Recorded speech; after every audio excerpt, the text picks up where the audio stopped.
I didn't cry when the alpha told me I was trash. Honestly, I was too busy wondering if the catering staff would let me take the leftover shrimp cocktail to go. There I was, standing on the velvet-draped dais of the Silver Moon Gala, while my fated mate, Alpha Julian, announced to 500 elite shifters that I was a genetic dead end and a liability to the pack's glory. The crowd's laughter was a physical weight, but Julian's rejection was supposed to be my death sentence. Instead, I grabbed the microphone, toasted his mediocre personality with a glass of cheap cider, and prepared to walk out into a free life. But the doors didn't just open. They exploded with a silent, suffocating power. The Lycan Emperor was here, and he wasn't looking at the alpha. He was looking at me. Welcome back to Daniella's Romance Library. I am so glad you're joining us today for another amazing story time. Before we dive into the heart of the story, I want to take a moment to celebrate the incredible community we're building here. We have listeners tuning in from all corners of the globe, and I love seeing how far these stories travel. Do me a quick favor, scroll down to the comments right now and let me know where in the world you are listening from today. I would love to see your comments. Thank you. Now, let's get back to the Emperor and the True Blood. Chapter 1. The Royal Trash Collection. I, Julian of the Silver Moon, solemnly and publicly reject Elena as my fated mate. A wolf needs a partner with teeth, not a human with a library card. The silence that followed wasn't the sympathetic kind. It was the jagged, cruel silence of 500 predators watching a wounded animal. Julian stood there, chest puffed out, looking like he'd just delivered a Shakespearean soliloquy instead of a basic breakup. He expected me to collapse. He expected the human girl to beg for a place in the servants' quarters. Instead, I stepped forward and plucked the microphone right out of his hand. His fingers twitched, probably tempted to crush my wrist, but pack law forbade physical violence during a formal severance. I leaned in, the feedback from the speakers humming like a caffeinated hornet.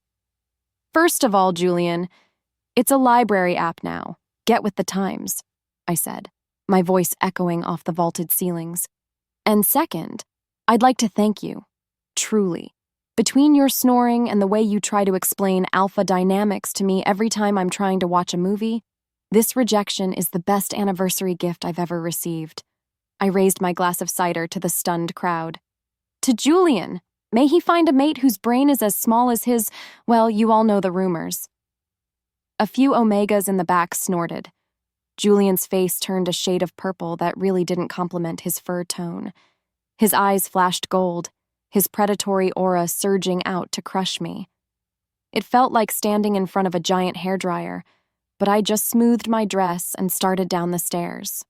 I was halfway to the exit, already dreaming of a studio apartment far away from flea collars and full moon howls, when the atmosphere in the room didn't just change, it died. The temperature plummeted. The scent of ozone and ancient cedar wood flooded the hall so thick I could almost taste it. Every shifter in the room, including Julian, slammed onto their knees as if an invisible hand had shoved them down. The massive oak doors didn't creak. They swung open with a heavy, imperial finality. Standing there was a man who made Julian look like a golden retriever puppy. He was draped in charcoal silk, his shoulders broad enough to have their own zip code, and eyes the color of a dying star. Sabastine, the Lycan Emperor. The man who supposedly hadn't left his mountain fortress in 50 years because no one was worthy of his presence. He didn't look at the alpha kneeling in the dirt. He didn't look at the High Council. His gaze locked onto mine, and for the first time in my life, my human blood didn't just hum, it roared. It was a violent, rhythmic thrumming in my veins that felt less like biology and more like a symphony. I should have bowed, I should have stayed quiet. But the silence was too heavy, and my filter was officially broken. If you're here for the shrimp, you're too late, I chirped, my voice sounding impossibly loud in the vacuum of the room. The alpha just finished throwing a tantrum, and I was just leaving. The Emperor didn't blink. He moved, a blur of shadow and grace, appearing in front of me before I could even take a breath. He was so close I could feel the radiant heat coming off his skin. He didn't reach for a weapon. He didn't growl. Slowly, almost delicately, he tilted his head and leaned into the crook of my neck. I felt the graze of his nose against my skin as he took a deep, shuddering breath. When he pulled back, his eyes weren't just dark. They were glowing with a terrifying silver light. Human? Sabastine's voice was a low, melodic rumble that vibrated in my very marrow. He turned his head slightly, his gaze falling on the trembling Alpha on the floor. You rejected a woman carrying the primal sovereignty of the true blood because you thought she was human? He looked back at me, a smirk tugging at the corner of his lips that was both devastatingly handsome and deeply predatory. Little spark, he whispered, his hand coming up to hover just an inch from my cheek. You have no idea what you are, do you? Chapter 2. The Royal Upgrade. The Emperor's words hung in the air like a physical weight, pressing the oxygen out of the lungs of everyone in the room. True blood? Julian choked out from his place on the floor. His face was a mask of disbelief, his hands trembling against the polished marble. That's impossible. She's a null. She's nothing but a human stray we took in out of pity. Sabastine didn't even look at him. His focus remained entirely on me, his silver-lit eyes tracking the pulse at the base of my throat. Pity? The Emperor murmured, his voice smooth and dangerous. You took a sun and tried to tell the world it was a candle. He reached out, his fingers finally brushing the skin of my cheek. The contact was electric. It wasn't just heat. It was a jolt of recognition that made my knees weak for a reason that had nothing to do with fear. I should have pulled away. I should have made a joke about personal space, but my body felt like it was finally plugging into a power source it had been searching for its entire life. I don't know what a true blood is, I managed to say, my voice steadier than I felt. But if it comes with a better dental plan than the Silver Moon Pack, I'm listening. Sabastine's lips quirked. The sheer audacity of my sass in the presence of the Lycan Emperor caused a collective gasp from the kneeling crowd. He liked it. I could see the spark of amusement in those starlight eyes. It comes with a throne, little spark, he whispered, and the right to watch those who mocked you burn with envy. He turned then, his presence expanding until it filled every corner of the gala hall. Stand up, Julian, he commanded. The Alpha scrambled to his feet, looking small and ragged compared to the Emperor's towering elegance. Julian tried to fix his tie, tried to regain some semblance of dignity, but he was sweating. Your Majesty, if there has been a mistake in the lineage testing— There was no mistake in the testing, Sabastine interrupted, his voice dropping to a subterranean growl. There was only a mistake in the leadership. You looked at a queen and saw a servant because you were too blinded by your own mediocrity to recognize true power. Sabastine held out his hand to me. It was an invitation, not a command. The entire room held its breath. If I took that hand, I was leaving my old life behind. No more studio apartment dreams, no more hiding in the shadows of shifters who thought they were better than me. I looked at Julian, who was staring at me with a sudden, desperate hunger in his eyes. He realized it now. The power I represented, the status I could give him. He took a step toward me, his hand reaching out. Elena, wait. The rejection— It hasn't been formalized by the council yet. We can fix this. I didn't know. I looked at his reaching hand, then up at his pathetic, pleading face. I felt a surge of cold, sharp humor. You're right, Julian, I said, stepping closer to Sabastine. You didn't know, and that's exactly why you'll never deserve to. I placed my hand in the Emperor's. The moment our palms met, a wave of silver light erupted from our contact point, washing over the room in a silent, blinding shockwave. The shifters screamed, not in pain, but in awe, as my scent transformed. The faint, sweet smell of human vanilla exploded into something ancient, regal, and intoxicating. Take her to the carriage, Sabastine commanded his guards, his eyes never leaving mine. And Julian? The Alpha froze. Don't let me see your face in the Imperial City, Sabastine warned. Ever. As the guards led me away, I looked back over my shoulder. The Emperor wasn't following me yet. He was standing in the center of the room, watching the pack crawl in the dust of my departure. But as I reached the doors, I realized I wasn't just being escorted. I was being claimed. And the Emperor's scent, that dark, addictive cedar, was already starting to feel like the only air I ever wanted to breathe. Chapter 3. The Emperor's Private Cabin. The Imperial carriage was less of a vehicle and more of a mobile palace wing. The seats were covered in velvet so soft it felt like sitting on a cloud, and the air inside smelled of expensive tea and Sabastine.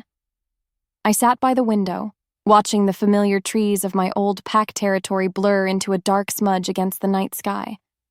I was officially a runaway. A royal runaway. The door opened, and Sabastine stepped inside, the carriage dipping slightly under his weight. He didn't sit across from me, he sat right next to me, his thigh brushing against mine.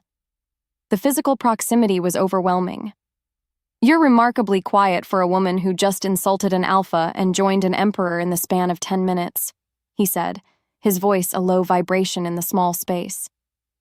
I'm mourning the shrimp cocktail I left behind, I replied, leaning my head back against the cushion. And trying to figure out if you're going to put me in a cage or a crown. I have a very strong preference for whichever one has more legroom. Sabastine chuckled, a deep, rich sound that did terrifying things to my pulse. No cages, Elena. I have plenty of those in the dungeons, and none of them are sweet for someone like you. Someone like me, I repeated, turning to face him. The true blood. What does that even mean? I've spent 23 years being told I was a genetic glitch. My parents were Omegas. I don't even have a wolf, Sabastine. He leaned closer, his eyes searching mine. You don't have a wolf because a wolf is a vessel for common power. You are the source. The true bloods were the architects of our kind. We thought the line ended 1,000 years ago when the last Empress vanished. He reached out, his thumb tracing the line of my jaw. You aren't a shifter, Elena. You are the origin. Your blood doesn't just call to a mate. It commands the very essence of every Lycan in existence. That is why they knelt. Not because I told them to, but because their souls recognized their maker. I blinked. So what you're saying is, I'm basically everyone's great-great-great-grandmother? Sabastine froze, then let out a sharp bark of laughter. Hardly, though your sense of humor is certainly unique. I have to cope somehow, I said, my heart hammering against my ribs. So, what happens now? You take me to your mountain, show me off to your council, and we live happily ever after in a gold-plated fishbowl? I take you to the capital, he corrected, his gaze dropping to my lips. I show you the world you were meant to rule, and as for the happily ever after, that is entirely up to you. I am the Emperor of the Lycans, but even I cannot command a true blood's heart. He leaned in, his breath warm against my skin. The tension in the carriage was thick enough to cut. I could feel the pull between us, a magnetic force that was demanding I close the gap. I wanted to kiss him. I wanted to see if the Emperor tasted as good as he smelled. But I wasn't going to make it that easy for him. You're very charming, Your Majesty, I whispered, my lips inches from his. But I don't move in with guys on the first date, even if they do own a mountain. Sabastine's eyes darkened with a sudden, intense hunger. He didn't pull away. Instead, he shifted, his hand sliding into my hair to tilt my head back. This isn't a date, Elena, he growled softly. This is a destiny, and I have waited 5 centuries for a scent like yours. Just as his lips were about to touch mine, the carriage lurched to a violent halt. A frantic knocking sounded on the door. "Sire!" a guard shouted, his voice cracking with panic. "The perimeter! We have a problem! It's not an attack! It's the seals! They're breaking!" Sabastine sat up instantly, his face hardening into a mask of imperial steel. I looked out the window and gasped.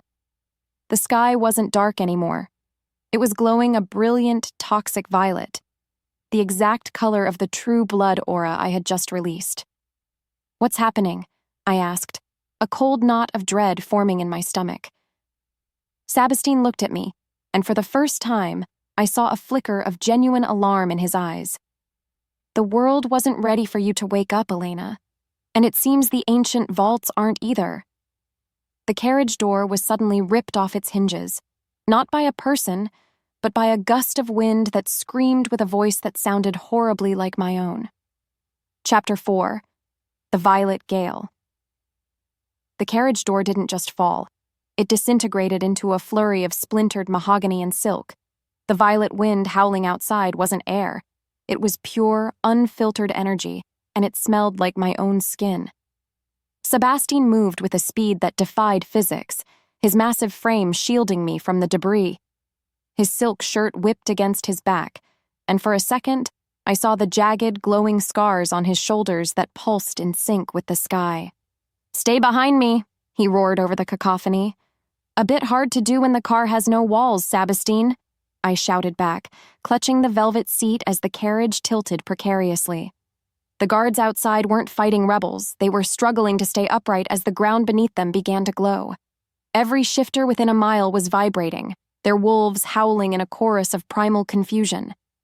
This wasn't a physical storm, it was a spiritual resonance. My blood was screaming and the world was answering. Sabastine stepped out into the chaos, his presence a tether of absolute stillness in the center of the gale. He raised a hand, and a wall of charcoal-colored shadow surged forward, trying to dampen the violet light. But the moment his power touched mine, the energy didn't dissipate. It feasted. The violet glow turned a deep, bruised indigo, and the wind doubled in strength. "It's reacting to you," I realized, scrambling out of the wreckage. My feet hit the grass, and the earth felt like a live wire. "Your power is feeding it! Stop!" Sabastine turned to me, his silver eyes wide. "If I stop, the feedback loop will tear this valley apart, Elena. You have to pull it back. Focus on the scent. Pull it into your marrow." "I don't have an internal vacuum setting," I yelled, but I closed my eyes anyway. I stopped fighting the wind and started listening to it. It sounded like a heartbeat. Slow, heavy, and ancient. It felt like a tether. I reached out mentally, not with force, but with the same biting sarcasm I used to survive the pack. "Fine," I thought. "If you want to be part of me so badly, get in here. But I'm not paying extra for the luggage." The wind died instantly. The violet light snapped back into my chest with the force of a physical blow, knocking the wind out of me. I stumbled, and Sabastine caught me, his arms like iron bands around my waist. The silence that followed was deafening. The guards were scattered like fallen leaves, and the sky had returned to a bruised, silent black. Sabastine looked down at me, his face inches from mine. His charcoal aura was still simmering, his pupils blown wide with a mixture of terror and absolute adoration. "You just silenced the Earth's core, little spark," he whispered, his voice ragged. "I have a very commanding personality," I wheezed, clutching his forearms. "But I think I'm going to throw up on your very expensive shoes." He didn't let me fall. He swept me up into his arms, ignoring the ruined carriage and the stunned soldiers. "Change of plans," he barked to his commander. "We aren't taking the road. The resonance is too high. Fetch the Imperial flyers. We reach the capital by dawn, or we won't have a capital left to reach." As he carried me toward a clearing, I saw a shadow move in the tree line. It wasn't a wolf. It was something taller, thinner, and far more graceful, watching us with eyes that mirrored the violet glow I had just absorbed. I tried to point, but exhaustion hit me like a sledgehammer, and the world went dark before I could utter a word. Chapter 5. The Bird's Eye View. I woke up to the sensation of falling, which is a terrifying way to start a Tuesday. Except I wasn't falling. I was soaring. I was strapped into a leather saddle the size of a king-sized bed, perched on the back of a creature that looked like a cross between an eagle and a nightmare. Its wingspan was broad enough to cast a shadow over an entire village, and its feathers shimmered with an iridescent sheen. "Don't scream," a familiar, rumbling voice said behind me. It upsets the rock, and she has a very delicate ego. I turned my head, slowly, because we were roughly 10,000 feet in the air, to find Sabastine sitting behind me, his arms looped securely around my waist. He looked perfectly at home, his hair windswept and his expression relaxed for the first time since we met. "You have a giant bird," I deadpanned, gripping the leather pommel until my knuckles were white. "Of course you do, because a normal horse would be too subtle for the Lycan Emperor." "Horses are for people who enjoy the scent of manure and the slow pace of mortality," Sabastine replied, leaning forward so his cheek brushed my temple. "Besides, the air is thinner up here. It keeps your excessive energy from cracking the tectonic plates again." I looked down. Below us, the world was a tapestry of silver rivers and dark, jagged peaks. In the distance, a city made of white stone and glowing crystals rose out of the mountains like a crown, the imperial capital. Even from miles away, I could feel the pull of it, a hum in my teeth that told me I belonged there. "What was that thing in the woods?" I asked, the memory of the violet-eyed shadow flickering in my mind. It wasn't a shifter. Sabastine's grip on me tightened. The humor left his voice. "There are things that have been sleeping since the true blood disappeared, Elena. Guardians, remnants, and things that were never meant to wake up. Your arrival was a dinner bell for every ancient power in this hemisphere. Great. So I'm a royal walking buffet," I sighed. And here I was thinking the alpha was my biggest problem. I missed Julian.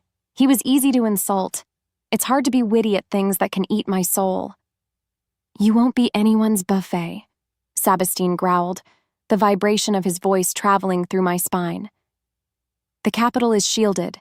The palace is built on a ley line that only a true blood can fully unlock. Once we are inside, you will be safe." "Safe is a relative term when I'm living with a man who looks at me like I'm made of chocolate," I countered, feeling a blush creep up my neck. Sabastine leaned in closer, his lips hovering just an inch from the sensitive shell of my ear. Dark chocolate, little spark, bitter, complex, and utterly addictive. I felt a shiver that had nothing to do with the high-altitude chill. The intimacy of the flight, the way his body moved with mine to the rhythm of the rock's wings, was weaving a spell more dangerous than any ancient magic. I was starting to like the way he called me Little Spark. I was starting to like the way his scent, cedar and storm clouds, felt like home. As we began our descent toward the palace, the rock let out a piercing cry. Below us, the white city was in chaos. Thousands of shifters were gathered in the streets, but they weren't cheering. They were staring up at the palace spires where a thick violet mist was beginning to coil like a serpent. "Sabastine," I whispered, pointing at the highest tower. "Is that supposed to be there?" "No," he hissed, his eyes turning silver. "The vault. Someone is trying to force it open from the inside." Chapter 6. The glass slipper fits, and it's sharp. The rock landed with a bone-jarring thud on the palace balcony, and Sabastine had me off the saddle and on the ground before the bird had even folded its wings. The air in the capital was thick, charged with the same electricity I'd felt in the woods. Palace guards in silver armor were sprinting toward the central spire, their faces pale. Sabastine grabbed the nearest commander by his collar. "Report. Who is in the inner sanctum?" "No one, sire," the commander stammered. "The doors sealed themselves an hour ago. We can't get through the barrier. It's rejecting us. It's burning anyone with a wolf." Sabastine looked at me, then at the tower. The violet mist was pulsing, a rhythmic beat that matched the thrumming in my own chest. "It's me," I said, the realization hitting me like a physical weight. "It's calling for me. It's like a giant magical 'you are here' sign." "Elena, it's dangerous," Sabastine said, grabbing my hand. "The sanctum hasn't been opened in a millennium. It contains the regalia of your ancestors. If you aren't ready, if I don't go in there, that mist is going to pop your palace like an overfilled balloon," I interrupted, pulling my hand away. I started toward the tower, my walk turning into a run. I felt fierce. I felt like I was done being the passenger in this crazy supernatural car crash. The guards tried to stop me, but as I approached, The violet mist didn't burn me. It parted. It wrapped around my wrists like silk ribbons, pulling me forward. I reached the massive, seamless stone doors of the sanctum. There was no handle, no keyhole, just a faint indentation of a handprint in the center of the rock. I looked back at Sabastine. He was standing at the edge of the mist, his hand outstretched, a look of raw, unshielded longing on his face. He couldn't follow. This was a path for the true blood alone.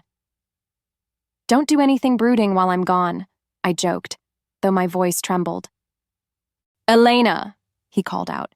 "If you hear the voices, don't answer them. Only trust the scent." I pressed my palm into the stone. The door didn't just open, it melted. I stepped into a room filled with light so bright I had to shield my eyes. The air was cold, smelling of ancient roses and ozone. In the center of the room, floating in a column of starlight, was a crown, but it wasn't made of gold. It was made of living, crystalline fire. But that wasn't what stopped my heart. Standing beside the crown was a woman. She looked exactly like me. Same messy hair, same defiant tilt to her chin, but her eyes were solid silver, and she was translucent. "Finally," the apparition said, her voice echoing inside my skull. I was beginning to think the latest model was a dud. "Excuse me?" I snapped, my fear instantly replaced by irritation. "I just flew on a giant bird to get here. Who are you?" "I am the memory of what you will become," the woman said, stepping closer. She pointed to the crown. "But before you take that, you should know the truth. The Emperor didn't find you by accident, Elena. He's been hunting for a true blood for 500 years for one reason only." She leaned in, her ghostly face inches from mine. "He doesn't want a mate. He wants a sacrifice to keep his own throne from crumbling."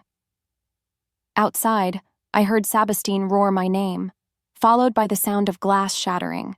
I looked at the crown, then at the ghost of my ancestor. My heart felt like it was being squeezed in a vice. Was the romance a lie?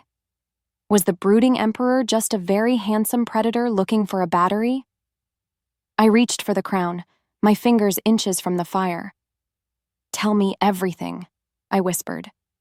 The ghost smiled, and it was the most terrifying thing I'd ever seen. "Touch the fire, Elena, and see the Emperor for what he truly is." Chapter 7. The Ghost in the Machine. The crystalline fire of the crown licked at my fingertips, sending a chill through my bones that defied every law of thermodynamics. I looked at the translucent woman, my supposed ancestor, and then back at the door where Sabastine was currently trying to bash his way through a magical barrier. "A sacrifice?" I repeated, my voice flat. "That's a bit cliché, don't you think? Usually the brooding emperor wants to marry the girl, not turn her into a royal battery pack." The ghost's smile didn't reach her silver eyes. "Clichés exist for a reason, little spark. The Lycan throne isn't sustained by taxes and good intentions. It's held together by the resonance of a true blood.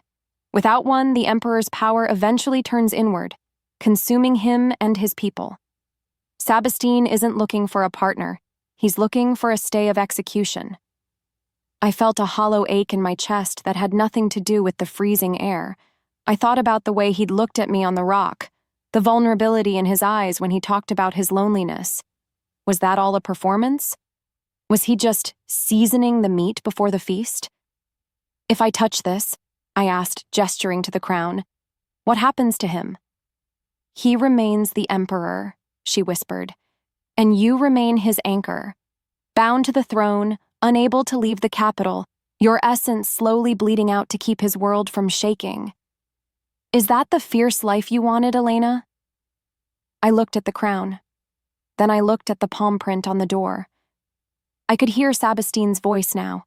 He was close, his power slamming against the stone with desperate, rhythmic thuds. He wasn't calling for a sacrifice. He was calling for me.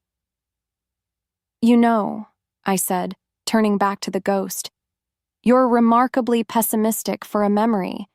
Maybe you were a dud and that's why you're stuck in a cupboard." The ghost's expression shifted to one of pure outrage. Before she could retort, I didn't grab the crown. Instead, I turned around and slammed my fist against the inside of the stone door. "Sabastine, step back," I yelled.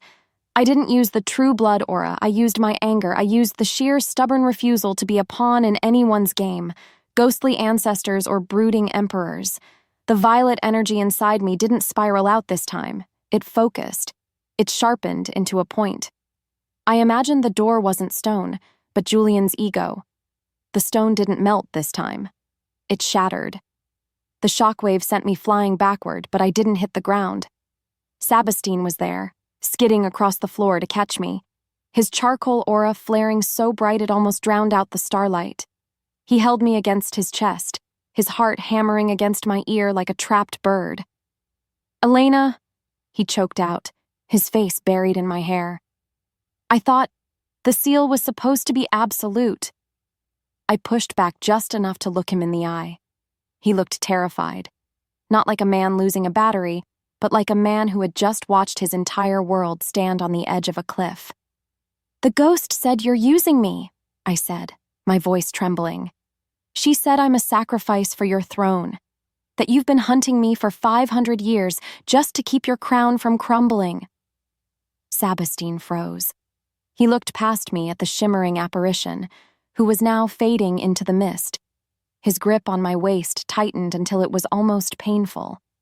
"She isn't a ghost, Elena," he whispered, his silver eyes flashing with a cold, predatory light. "She's a siren eater, a parasite that feeds on the doubt of true bloods."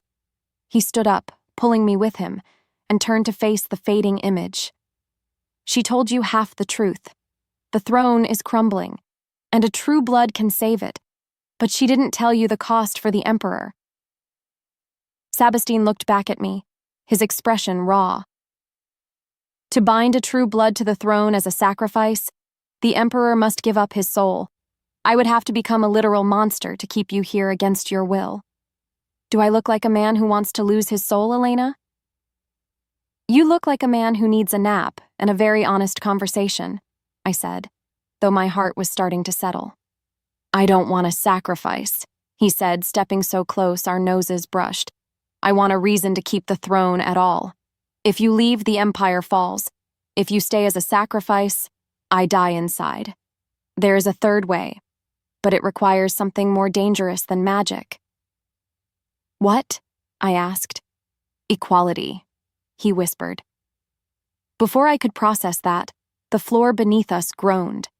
The crystalline crown on the pedestal began to spin, its light turning from white to a dark, angry crimson. "The parasite," Sabastine hissed, shielding my eyes. "She didn't just talk to you. She planted a seed. The sanctum is rejecting the true blood." Chapter 8. The Crimson Fever. The room didn't just shake, it began to fold in on itself. The starlight was being swallowed by the red pulse of the crown, and the air grew thick with the smell of scorched ozone. Sabastine's shadow aura fought against the crimson light, but it was like trying to stop a flood with a silk sheet. "We have to leave. Now." Sabastine grabbed my hand and sprinted toward the shattered doorway. But the doorway wasn't there anymore. In its place was a wall of solid, pulsating crystal. We were trapped in the heart of the mountain in a room that was currently trying to digest us. "You said I command the essence of every Lycan," I shouted over the roar of the collapsing chamber. "Can't I just tell the room to chill out?" "The room isn't Lycan, it's primal," Sabastine countered. He punched the crystal wall, his knuckles bleeding charcoal-colored smoke, but the barrier didn't even chip. "It's reacting to your doubt, Elena. The sanctum is a mirror. If you don't believe you belong here, it will treat you like an infection." "Oh, great!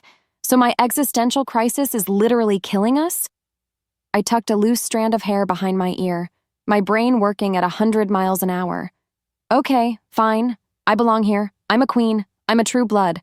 I'm the best thing to happen to this mountain since central heating." The red light flickered, but the walls continued to close in. "You have to mean it," Sabastine yelled. He grabbed my shoulders, forcing me to look at him. The heat coming off his skin was searing. "Forget the throne, forget the Empire. Look at me, Elena. Do you belong with me?" The question stripped away every joke, every defense mechanism I'd built over 23 years of being the human outcast. I looked at the man who had flown me across the world, who had knelt in the dirt, who was currently willing to be crushed by a mountain rather than let go of my hand. "Yes," I whispered. Then, louder, "Yes, I belong with you, you brooding, overdramatic idiot." The violet light inside me didn't just roar, it sang. It harmonized with the red fever of the room, turning the angry crimson back into a soft, glowing amethyst. The walls stopped moving.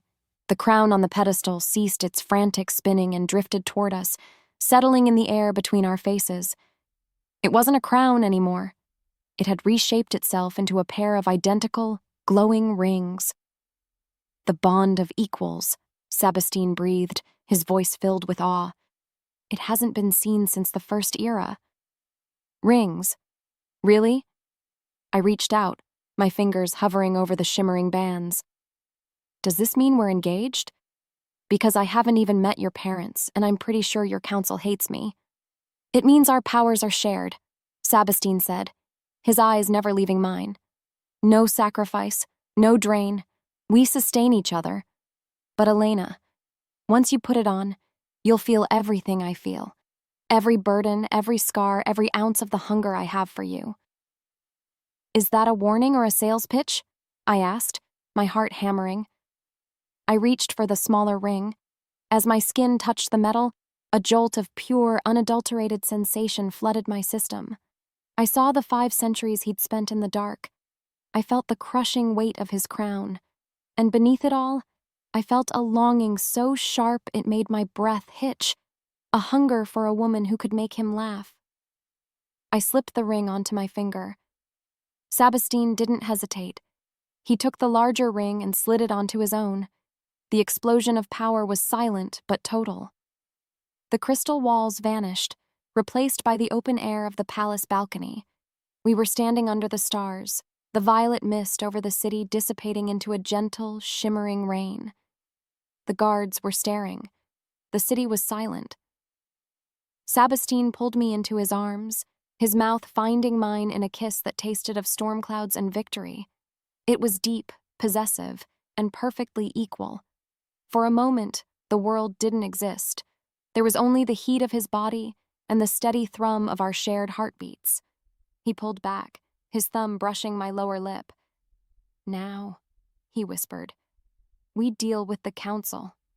"And the shrimp," I added, breathless. "I'm still really hungry." He laughed, but the sound was cut short. A low, rhythmic thumping began to echo from the valley below. It wasn't the sound of feet. It was the sound of thousands of wings. Chapter 9. The Uninvited Guests. We moved to the edge of the balcony, the shared power between us humming like a live wire. In the distance, rising from the dark forests that bordered the imperial city, thousands of glowing eyes were ascending into the air. "The Siren Eaters," Sabastine hissed, his hand gripping the stone railing so hard it cracked. "The one in the sanctum was just a scout. They've been waiting for the true blood to bond. They don't want to kill you, Elena. They want to feast on the resonance of our union." "Can we fight them?" I asked, feeling the fierce energy in my blood rising to meet the threat. "I feel like I could jump over the moon right now." "We can't fight them with teeth and claws," Sabastine said, his expression grim. "They are creatures of spirit. They feed on emotion. If we show fear, they grow stronger." "Well, it's a good thing I'm too annoyed to be scared," I said, stepping up to the ledge. But as the first wave of creatures reached the city lights, I realized this wasn't going to be a simple battle of wits. The Siren Eaters weren't just monsters. They were shapeshifters of the mind. As they flew over the city, the shifters below began to scream, not in pain, but in grief. The creatures were projecting the worst memories of every person they passed. One of them, a creature with wings of tattered silk and a face that kept shifting between a wolf and a woman, veered toward our balcony. "Elena," it hissed, its voice sounding exactly like Julian. "You're just a replacement. A shiny new toy for a bored king. When the glow fades, you'll be back in the dirt. I felt the sting of the words, the old doubt trying to claw its way back up my throat. Sabastine stepped in front of me, his shadow aura flaring to intercept the creature, but the Siren Eater just laughed. It passed through his shadow like it wasn't there. "You cannot shield her from the truth, Emperor," the creature taunted, circling us. "She knows what she is, a lucky human in a stolen dress." I felt Sabastine's fury through our bond, a hot, jagged spike of protective rage that was only making the creature larger, puffing its chest out with the reflected emotion. "Sabastine, stop!" I grabbed his arm. "You're feeding it." "I won't let it speak to you that way," he growled, his eyes turning a terrifying, solid black. "I can handle a heckler," I yelled. I stepped around him, facing the creature head-on. "Hey, ugly!" The Siren Eater paused, its face shifting into a mirror of my own. "You are nothing, Elena." "Maybe," I said, a slow smirk spreading across my face. "But I'm the nothing that currently has the Lycan Emperor wrapped around my finger, a magical ring that says I'm a queen, and a giant bird waiting in the garage.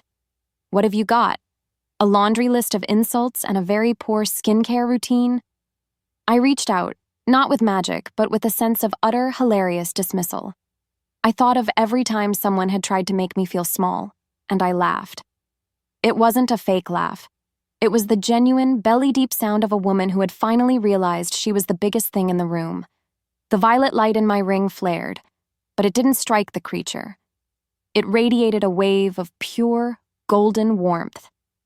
The Siren Eater shrieked, its form flickering and shrinking as it realized its food had turned into poison. Humor and self-assurance were toxic to it. The creature dissolved into a puff of gray smoke. "That's one," I said, turning to Sabastine. "But there are thousands of them." Sabastine looked at me with a look of such profound wonder I almost forgot the monsters. "You turned your joy into a weapon. It's a gift," I said. "But we need to get that joy to the whole city, fast." Sabastine looked down at the city, then back at me. "I know how, but it requires us to open the Imperial broadcast, the psychic link to every shifter in the Empire. They will feel everything, Elena. Not just the joy. They will feel our bond. They will see our most intimate moments." "The whole Empire is going to watch us make out?" I asked. "That's a bit much, even for a royal wedding." "Not just that," Sabastine said, his voice dropping. "They will see the truth of the true blood. And someone is already using that link to broadcast something else." He pointed to the sky. The violet mist was reforming, but it wasn't a storm this time. It was an image, a clear, high-definition projection of the silver moon pack, and Julian standing in front of a dark altar, holding a dagger made of violet crystal. "He's not trying to win you back," Sabastine whispered. "He's trying to unmake you." As we watched, Julian brought the dagger down, and a piercing, high-pitched scream echoed through the bond. A scream that didn't come from the sky, but from inside my own heart. Chapter 10. The Echo of the Blade. The scream ripped through me like a physical blade, a jagged line of agony that started in my chest and vibrated down to my very marrow. I collapsed against Sabastine, my hands clawing at his silk lapels as the image in the sky. Julian, that pathetic excuse for a leader, shimmered with a sickly violet light. He wasn't just stabbing an altar. He was ritualistically severing the phantom tether of our old pack bond, a connection he had no right to touch after rejecting me. "Elena!" Sabastine's voice was a frantic roar. He pulled me into his lap on the cold stone of the balcony, his charcoal aura flaring to wrap around me like a protective shroud. Through our shared ring, I felt his panic, a suffocating, icy tide that threatened to drown his logic. I'm fine," I wheezed, though my vision was swimming in shades of bruised purple. "He's just such a drama queen. Who even uses a ceremonial dagger for a breakup? A text would have sufficed." "He isn't just breaking a bond," Sabastine hissed, his eyes turning a terrifying, void-like black. "He's using a void glass shard. He's trying to bleed your true blood essence back into the silver moon soil. If he succeeds, he won't just be an alpha. He'll be a god, and you'll be an empty shell. I looked up at the projection. Julian's face was twisted with a manic, desperate greed. He was chanting something low and rhythmic, the sound vibrating through the psychic link he'd hijacked.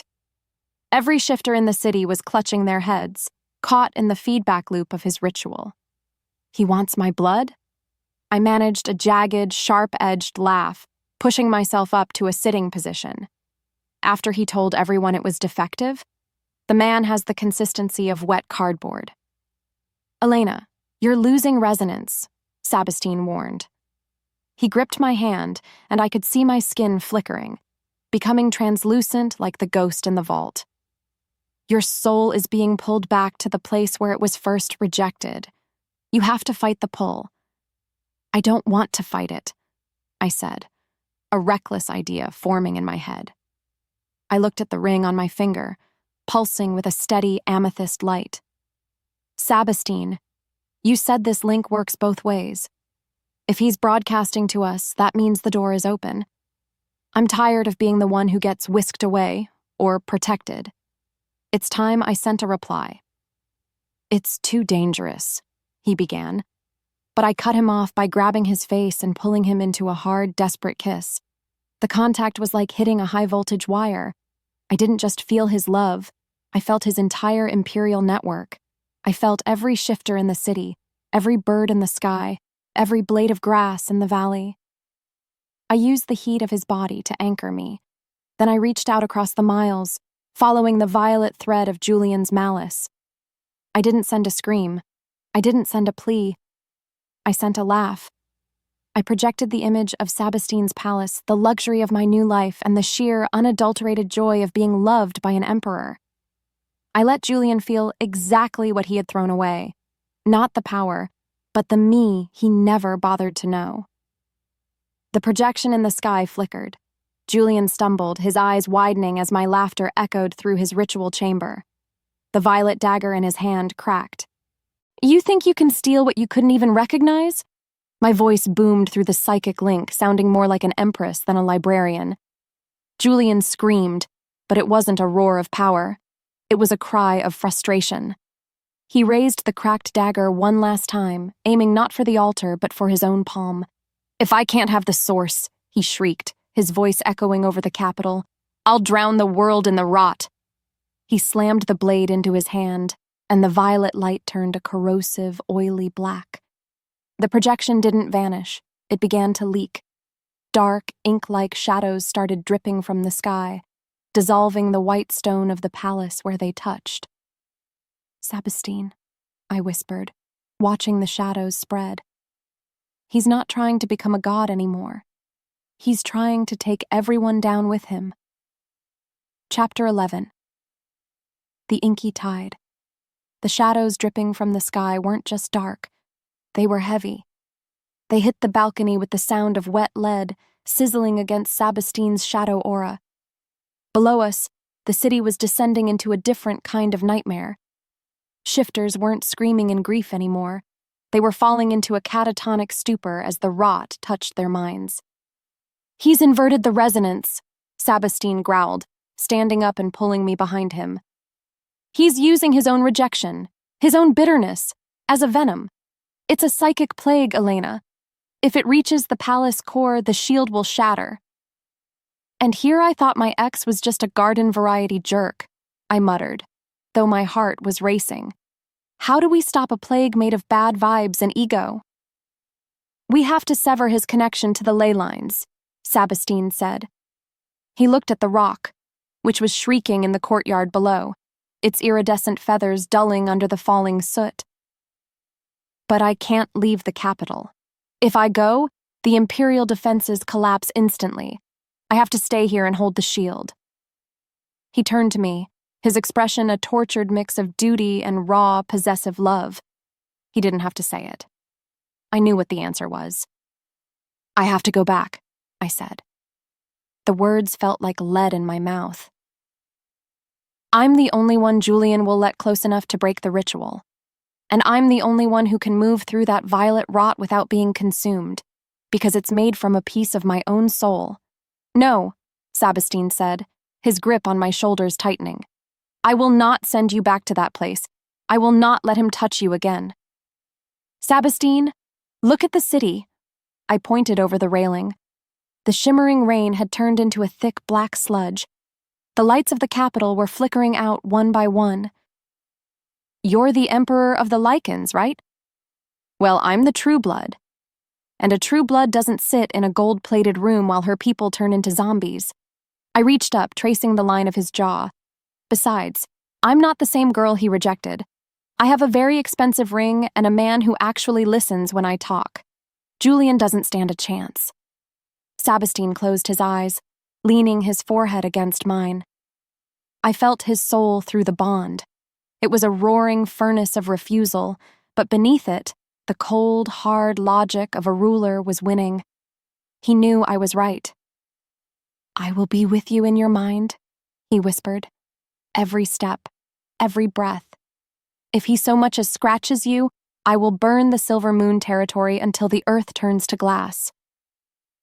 Very romantic, I said, trying to keep my voice light.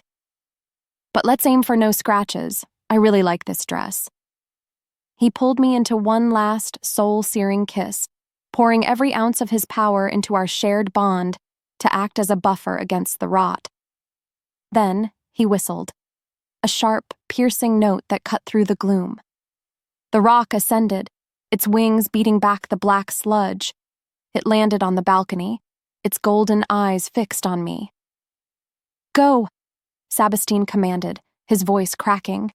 And Elena, don't be witty with him, just end it. I scrambled into the saddle, the leather still warm from our flight earlier. I didn't look back as the rock took to the sky, diving straight into the heart of the violet storm. As we flew, the world beneath me changed. The lush forests turned gray, the rivers slowed to a crawl, and the air grew cold with the scent of stagnant water. We reached the Silver Moon borders in record time. The packlands were unrecognizable. A thick, violet dome sat over the ritual site, pulsing like a diseased heart. The rock landed at the edge of the dome.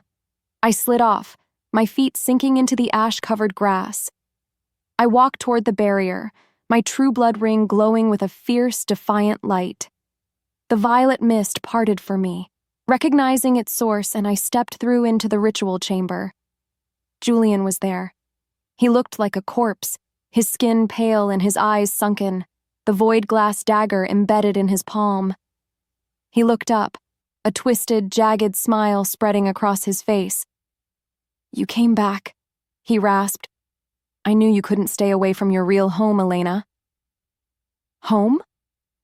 I looked around at the decaying room. Julian, I've seen better decor in a dumpster. We need to talk about your obsession with me. It's getting a little embarrassing. Chapter 12. The Shattered Mirror. Julian stood up, the movement jerky and unnatural. The violet energy was leaking out of his eyes and mouth, making him look less like an alpha and more like a puppet made of shadows. You think you're so much better than us now? He hissed, gesturing to my ring. Because you found a bigger dog to hide behind? You're still just the girl with no wolf. You're still nothing. Actually, I'm the girl with the Emperor's soul in her pocket, I said, stepping forward. The rot tried to grab at my ankles, but my true blood aura incinerated it before it could touch my skin. And I'm the girl who's about to put you in a very long time out. You can't stop the ritual. Julian laughed, a wet, rattling sound. The void glass has already tasted your essence. It's hungry for the rest. All I have to do is touch you, and the Emperor's power will flow through you into the glass and into me. He lunged. For a man who looked half dead, he was fast. But I wasn't relying on wolf reflexes. I was relying on the bond. In my mind, I felt Sabastine's presence, a towering charcoal shadow that moved with me. I didn't dodge. I caught Julian's wrists. The moment we touched, a scream of static erupted in the room. The violet rot surged up our arms, trying to bridge the gap between us. Give it to me! Julian shrieked, his face inches from mine. Give me the crown! You want it? I growled, my eyes glowing a solid, brilliant amethyst. Fine, have a taste. I didn't hold back. I opened the floodgates. I channeled every ounce of the Emperor's fierce, ancient power, the weight of the throne, the heat of the starlight, and the absolute crushing authority of the Lycan throne, and shoved it straight into Julian's narrow, greedy soul. It was like trying to pour an ocean into a thimble. Julian's eyes went wide. His scream was cut short as the sheer volume of the power began to fracture his mind. He wasn't a true blood. He couldn't hold the resonance. He began to glow from the inside out, his skin cracking like dry parchment. Too much? I asked, my voice cold. That's funny. Sabastine says I'm just getting started. The void glass dagger in his hand began to vibrate, its violet light turning white hot. The ritual was reversing, the energy being sucked back into the blade, but it was taking Julian with it. Elena, please, he gasped, his grip on my wrists weakening. I'm your mate. You can't... You rejected that title, remember? I whispered. And I never look back. I shoved him away, and the dagger exploded. A shockwave of white light leveled the ritual chamber, throwing me backward into the stone wall. I hit the ground hard, my ears ringing and my lungs burning. When the dust cleared, the violet dome was gone. The rot had vanished. Julian was lying in the center of the room. He wasn't dead, but he was broken, his wolf gone, his mind a hollow shell, and his connection to the pack severed forever. I stood up, shaking the dust from my hair. I felt empty, but victorious. I reached for the bond, wanting to tell Sabastine it was over. Sabastine? I whispered in my mind. There was no answer. I tried again, pushing my consciousness toward the capital. Sabastine, it's done. The ritual is broken. Silence. I looked at the ring on my finger. The amethyst light was gone. The band was dull, cold, and cracked down the middle. I looked toward the horizon, where the imperial capital should have been glowing in the dawn.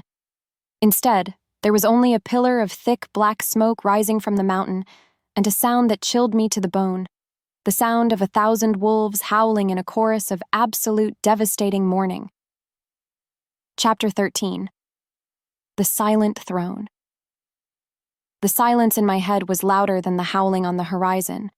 It was a physical ache, a hollowed-out cavern where Sabastine's warmth used to be. I stared at my ring, the cracked, dull metal looking like a piece of junk jewelry rather than a royal bond. The link hadn't just gone quiet. It had been severed by a force so violent, it had left a psychic scar on my soul. Sabastine! I screamed, not in my mind this time, but with my actual voice. The only response was the rustle of ash in the ruins of the Silver Moon Pack. I didn't spare a glance for Julian's broken form. I sprinted for the rock, my heart hammering a frantic rhythm against my ribs. The giant bird was grounded, its golden eyes clouded and its wings drooping as if the weight of the world had settled on its feathers. Get up, I commanded, grabbing the leather harness. He's gone. We have to go. The rock let out a low, mournful croak, but as I pressed my hand to its neck, the last spark of true blood heat in my palms flared. The bird shivered, its eyes clearing just enough to recognize the urgency in my touch. With a heave that felt like moving a mountain, it took to the sky. The flight back was a blur of gray mist and rising smoke. As we crested the final ridge of the Imperial Range, I expected to see the white city of my dreams. Instead, I saw a nightmare. The capital wasn't gone, but it was bleeding. The black smoke I'd seen from the valley was pouring from the central spire, the very place I'd left Sabastine. The great shields were down, the shimmering amethyst dome replaced by a flickering, sickly orange glow of fires that refused to be put out. Shifters were wandering the streets in a daze, their predatory grace replaced by the aimless shuffling of the lost. Land! There! I pointed to the royal balcony. The rock tucked its wings and dived, landing with a bone-jarring skid that sent stone balustrades tumbling into the abyss below. I didn't wait for it to stop. I rolled off the saddle and sprinted toward the inner sanctum, my lungs burning from the soot-heavy air. Sabastine! The palace was empty. No guards, no servants, no council members. It was as if the building itself had been hollowed out. I reached the doors of the throne room. The massive, gold-embossed gates were hanging off their hinges, twisted like they'd been hit by a wrecking ball made of pure shadow. I stepped inside, my boots crunching on shattered crystal. The throne was still there, but the man who sat upon it wasn't the Sabastine I knew. He was draped in the Emperor's robes, but his skin had turned a translucent, ghostly gray. His eyes weren't silver. They were voids of absolute black, leaking a thick, ink-like smoke that pooled around his feet.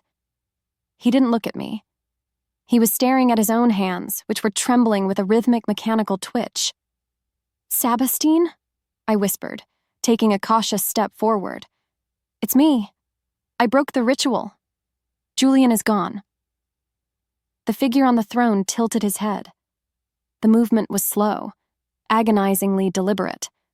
When he looked at me, there was no recognition, no love, no spark. "The true blood has returned," he said. His voice didn't rumble like cedar in storm clouds. It sounded like 1,000 dead leaves skittering across a grave. "The anchor is here. Now the sacrifice can begin." "Sabastine, stop it. This isn't funny," I said, my voice trembling. I held up my hand, showing the cracked ring. "The bond is broken, but we can fix it. Just come back to me." He stood up, and the shadows around him surged, rising up like a tidal wave of ink. "Sabastine is the fuel," the thing on the throne hissed. "I am the engine of the Empire, and you are the key to the eternal shield." He raised a hand, and the violet light I had fought so hard to master didn't protect me. It turned into shackles of dark fire, binding my wrists and ankles, dragging me toward the throne. "I'm not a key," I snarled, trying to find the fierce fire in my gut. "I'm a person, and you are going to let go of my husband." "Husband?" The thing laughed, and the sound shattered the remaining windows in the room. "He gave his soul to hold the shield while you were away, little spark. He made the bargain, and now the throne belongs to the void." Chapter 14. The Heart of the Void. The dark shackles burned with a cold, soul-sucking frost. I was dragged across the shattered floor until I was kneeling at the base of the throne, my face inches from the hem of the Emperor's smoke-stained robes. This wasn't a romance anymore. This was a horror story, and I was the final ingredient in a recipe for an eternal nightmare. "Sabastine, I know you're in there," I whispered, my forehead resting against the cold stone. "You said you wouldn't become a monster. You said you'd rather the Empire fall than lose your soul." "He lied," the void engine rasped. "Every ruler lies. He wanted to save the city. He wanted to save you. And the price was his humanity." The shadows began to crawl up my arms, sewing themselves into my skin. I felt my true blood essence being drained, pulled into the throne to fuel the dying embers of the city's shields. It felt like being bled dry by 1,000 tiny needles. I looked up at the void where Sabastine's eyes used to be. I didn't see a monster. I saw a man who had been so afraid of losing me that he'd done the one thing I'd begged him not to do. He had martyred himself, and in doing so, he'd left me alone in a world that only wanted me for my utility. "You think this is what I want?" I spat, a surge of pure, unadulterated fury washing away the cold. "You think I want to live in a city fueled by your ghost? You're an idiot, Sabastine. You're a brooding, self-sacrificing, overdramatic idiot." The shadows flickered. The twitching in the Emperor's hands stopped. "I didn't come back for a throne," I yelled, the violet light in my cracked ring beginning to glow with a jagged, unstable brilliance. "I didn't come back to be an empress. I came back for the man who sneaks snacks in the kitchen and makes terrible jokes about horses. If you aren't in there, then this whole empire can burn to the ground for all I care." I reached out, my shackled hands grabbing the hem of his robes. I didn't use the power of the true blood. I used the power of my rejection, not the one from Julian, but my rejection of this destiny. "Come back," I commanded, my voice cracking with emotion. "Or so help me, I will find a way to insult you into the afterlife." The void in his eyes wavered. A single silver spark appeared in the center of the blackness. The ink-like smoke began to recede, pulled back into his skin as if it were being forced. "Elena?" The voice was faint, a mere ghost of the rumble I loved, but it was him. "I'm here," I sobbed, leaning my head against his knee. "I'm right here. Fight it, Sabastine. Don't you dare leave me with all these taxes to pay." A pained groan escaped his lips. The shadows around us shrieked, the engine of the Empire refusing to let go of its fuel. The room began to shake again. But this time it wasn't a ritual. The mountain itself was groaning. The ley lines were snapping because the power source was trying to quit. "I can't," Sabastine gasped, his hand twitching toward my hair. "It's too deep. I gave everything." "Then take it back." I reached up and grabbed his hand, the one wearing the cracked imperial ring. "Share it with me again. Not as a shield, not as a crown, just as us." The moment our rings touched, the fracture in the metal didn't widen. It fused. But the light that erupted wasn't violet or silver. It was a blinding, pure white that smelled of ancient roses and ozone. The void engine let out a final, ear-piercing scream as it was purged from the Emperor's body. Sabastine collapsed forward, falling off the throne and into my arms. We hit the floor together, the white light washing over us like a cleansing tide. For a long minute, there was only the sound of our ragged breathing. The smoke was gone. The fires outside had turned to embers. The city was silent. Sabastine's eyes opened. They were silver again, dim, exhausted but completely human. He looked at me, a weak smile touching his lips. You called me an idiot." "I have more adjectives if you'd like," I whispered, wiping a smudge of soot from his cheek. "But let's start with alive." He reached up, his fingers trembling as he touched my face. "The throne? It's empty. The engine is dead. The city? The shields are gone forever, Elena. We have no protection."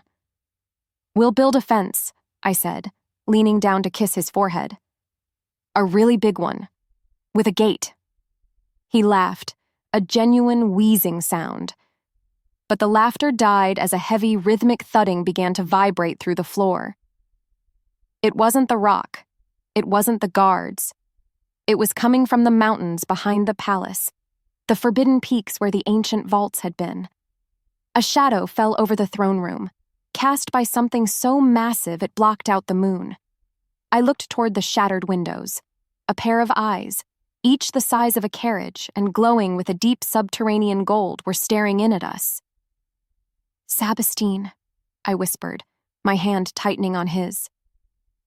"Tell me that's a very large, friendly dog." The creature let out a low, guttural growl that made the very foundations of the mountain crumble. "That," Sabastine whispered, his face turning pale, "is the first wolf, and it looks like it wants its blood back." Chapter 15. The First and the Last. The first wolf didn't just stand outside the palace, it was the mountain. Its fur was composed of jagged pine and ancient granite, and its breath smelled of the very first rain to ever touch the earth. Those gold plate eyes fixed on us with a heavy primordial judgment that made the true blood in my veins feel like a puddle compared to an ocean. "Sabastine," I whispered, my fingers digging into his shoulder as he struggled to stand. "If you tell me we're supposed to play fetch with that thing, I'm officially resigning." "It's the source," Sabastine rasped, his silver eyes reflecting the creature's golden glow. "The first wolf doesn't want to play, Elena. It has come to reclaim the essence that was stolen to build this empire. It wants to reset the world to zero." The massive creature lowered its head, its snout alone larger than the imperial throne. A low, vibrating hum filled the room, a sound that bypassed my ears and went straight to my bones. It was a demand. It wanted the blood, the rings, and the two souls currently holding the fragments of a broken divinity. So, it's a cosmic repo man, I said, stepping in front of Sabastine. My heart was a frantic bird, but my voice was pure steel. Hey, big, fluffy, and ancient. I know we've made a mess of the place, but we're kind of in the middle of a moment here. The first wolf let out a growl that shattered the remaining statues in the hall. The sheer pressure of its intent forced me to my knees. It wasn't violence, it was the weight of time itself. It saw our city, our politics, and our drama as a fleeting fever dream that needed to end.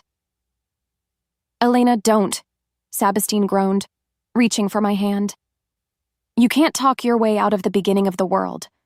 Watch me, I snapped. I didn't reach for the violet power. I didn't try to be a queen. I stood up, shaky and soot-stained, and looked into those mountain-sized eyes. You want the true blood back? Fine. You can have the magic. You can have the throne and the fancy shields. But you don't get the man, and you don't get the girl. I twisted the fused ring on my finger, feeling the heat of our shared bond. I wasn't fighting the wolf. I was offering a deal. We don't need the divinity to love each other, I shouted into the golden light. Take the true and leave us the blood. Let us be human. Let us be common. Let us be free. The first wolf paused. The air in the room grew impossibly still. Then it inhaled. The sensation was like being unmade. Every spark of violet light, every ounce of the Emperor's shadow, and every drop of the ancient royal essence was sucked out of us. It was a vacuum of power that left me gasping, my skin losing its glow, and my mind suddenly, blessedly quiet. The creature didn't move.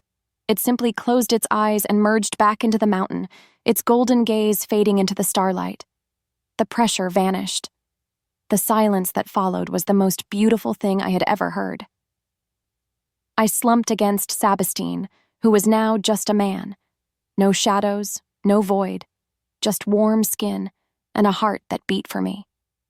He looked at his hands, then at me, a look of pure, bewildered joy on his face.